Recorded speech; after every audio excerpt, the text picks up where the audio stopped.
حضرت جنید بغدادی رحمۃ اللہ علیہ ایک بہت بڑے بزرگ گزرے ہیں۔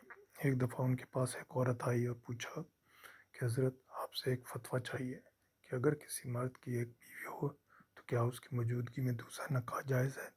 حضرت جنید بغدادی رحمۃ اللہ علیہ نے فرمایا، بیٹی، اسلام نے مرد کو 4 نکاح کی اجازت دی ہے بشرطے کہ چاروں کے بیچ انصاف کر سکے۔ اس پر اس عورت نے غرور سے کہا کہ حضرت، اگر شریعت میں میرا حسن دکھانا جائز ہوتا تو میں آپ کو اپنا حسن دکھاتی، اور آپ مجھے دیکھ کر کہتے کہ جس کی اتنی خوبصورت بیوی ہو اسے دوسری عورت کی کیا ضرورت۔ اس پر حضرت نے چیخ ماری اور بے ہوش ہو گئے۔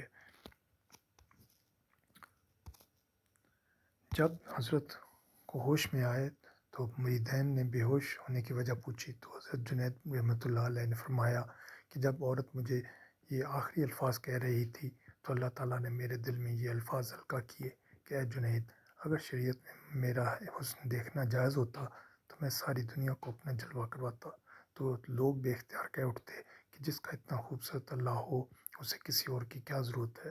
حضرت جنید بغدادی رحمۃ اللہ علیہ کہتے ہیں، ایک دن میرے استاد نے کہا کہ تمہارے بال بہت بڑھ گئے ہیں، اب کٹوا کے آنا۔ میرے پاس پیسے نہیں تھے۔ حجام کی دکان کے سامنے پہنچا تو وہ ایک گاہک کے بال کاٹ رہا تھا۔